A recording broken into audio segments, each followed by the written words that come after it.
name is Michael Kunert. I'm going to tell you guys a little bit about this airplane. I'm with the Forgotten Heroes Foundation, who owns these two airplanes, this one and the Fokker triplane in the back. And I also fly a 1943 Fairchild PT-19, which used to be owned by the US Army Air Corps. We will talk about that later on. This airplane, it is a new build. It's Nieuport 17. In other words, it's not a surviving aircraft in airworthy conditions. They are none left because they were put together from wood and animal glue, and none of them would today be flyable. Wow. So this is actually a recreation, one-to-one scale. In other words, everything is the same size as the original. The appearance is the same. We have an upgraded, more modern engine in it to make it more reliable. It is the first French fighter that had indeed what was called a synchronized machine gun. So the air war of 1914 to 18 very quickly became a serious war. In the beginning, pilots could only shoot each other or at each other with their service revolvers.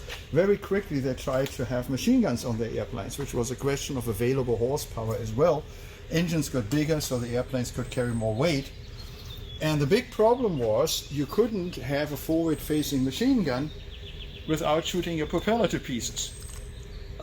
So basically a French pilot had come up with these little deflector cuffs here, which was basically a suicide mission, very dangerous. They could be deflected back towards him. And when he got shot down behind enemy lines, the Germans, they dissected this. They went to their best aircraft designer, Anthony Fokker, and said, hey, can you build us something that could shoot through the propeller? And basically he came up with the interrupter gear, which works with a little cam, and it would pull the trigger of the machine gun. So whenever the propeller is in the way, the gun will stop firing. The French then shot down one of those German fighters. They dissected what was on board there, so they came up with their own interrupter gear, and this is the first aircraft that, in fact, French aircraft that had a synchronized machine gun that could fire through the propeller. So, in 1916, this was about as modern as an F-22 is today. Yes, this is the F-22 of 1916. Airplane is built from wood and fabric as original. Here you see the fabric, you can feel the wooden ribs in it. The rest of the structure on this recreation is in fact metal. It's not wood anymore, they changed that around. As I said, the size is the same. Single C aircraft, obviously. Here you see the free laying control cables up and down for the elevators. Down there are the ones for the rudder. And the markings of this airplane are very interesting because they are the markings of the first black fighter pilot of World War I, Eugene Bullard. And perhaps I should start talking about his story a little bit. Yeah. Eugene Bullard was born in Columbus, Georgia, of Haitian immigrants. And of course, this being the United States South, racial tensions were there in the South, of course. This was all around 1908. And his father nearly got lynched. And the young kid, he could not tolerate that anymore and hopped on a German tramp freighter and sailed to Scotland. And so from there he made it to London, and in London he joined a French stage troupe. He was doing stand-up comedy. He also became a prize fighter, actually not a bad one on that. And the whole troupe went back to Paris, and he loved France. So between 1911 and 1914 he lived in France, Paris and that. The war broke out, and he felt, since the French had been so good to him and he liked the country, he volunteered. Now, back then you couldn't, as a foreign national, you couldn't just join the regular French army, but they had that thing, I don't know if you guys heard about it yet, but it was the Foreign Legion. As a matter of fact, it still exists today in a very questionable role. It's basically, it has degraded to a mercenary troop, but back then it was indeed where the French allowed foreign nationals who wanted to join and defend the French cause to fight in that Foreign Legion. So he joined that, was initially a foot soldier, got wounded first time at the Battle of the Somme. It's a very famous battle with lots of casualties. This whole World War I was a very bad war. The first one, the first technological war. The new wars, the machine gun, the tank, the airplane, bombs, landmines, super heavy duty artillery that could shoot humongous projectiles over 50 to 100 miles. All this horrible stuff was brand new, and on top of it, poisonous gas. And poisonous gas has wreaked so much havoc on the battlefield there during World War I that Adolf Hitler, the worst person who ever lived, at least who lived in the 20th century, even he was reluctant when he was losing World War II to use poison gas, even once the Germans had it. But he had been a soldier in World War I, he has been exposed to poison gas, and the horror of that was still in his memory. So really, really bad stuff going on.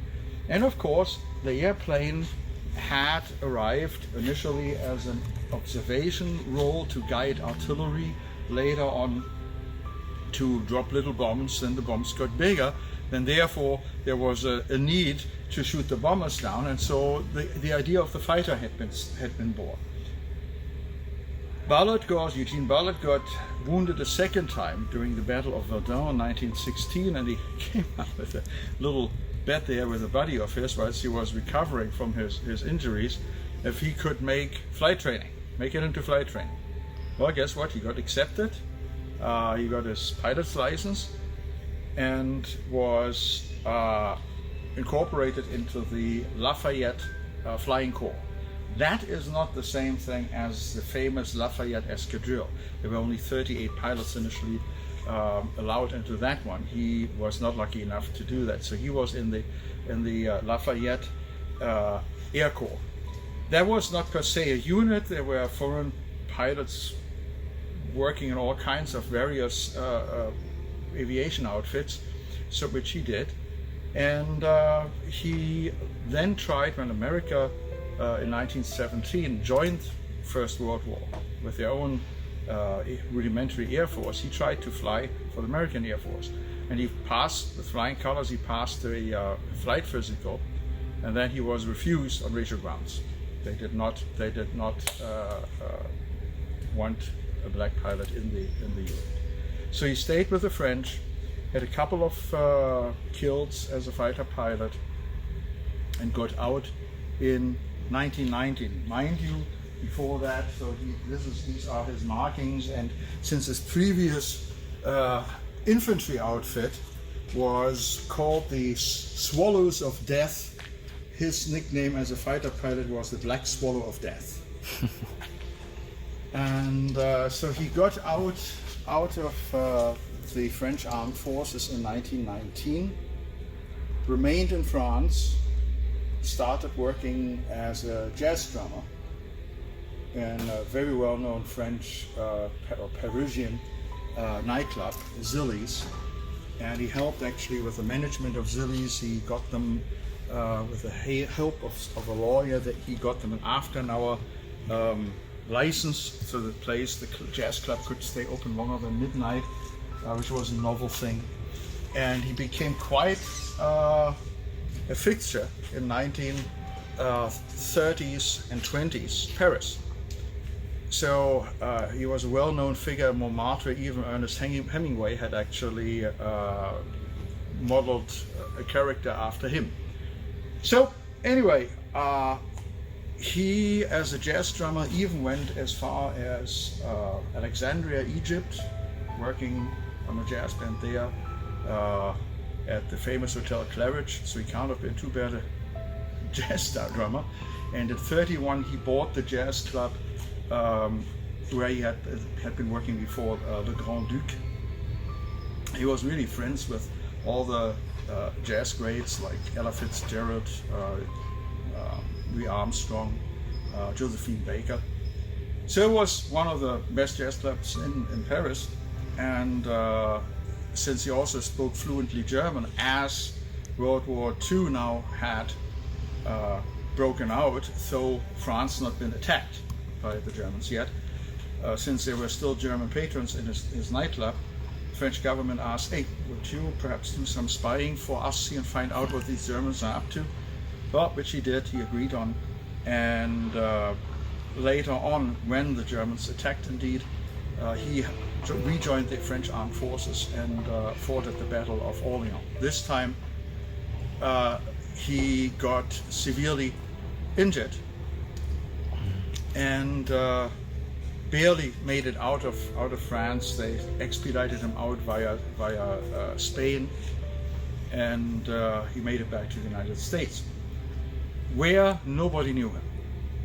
He also had married in 1923 into a well-known, well-off, rich French family. The marriage did not last forever. He had 2 daughters.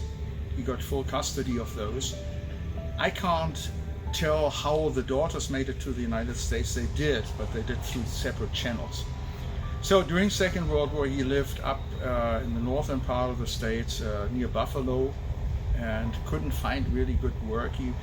Nobody knew him there. He tried his luck as a perfume salesman. He tried some other stuff. He even, for Louis Armstrong, he tried to his luck as an interpreter, but with all his injuries that he had suffered during 2 wars, his health was not very reliable, so it didn't work very well for him.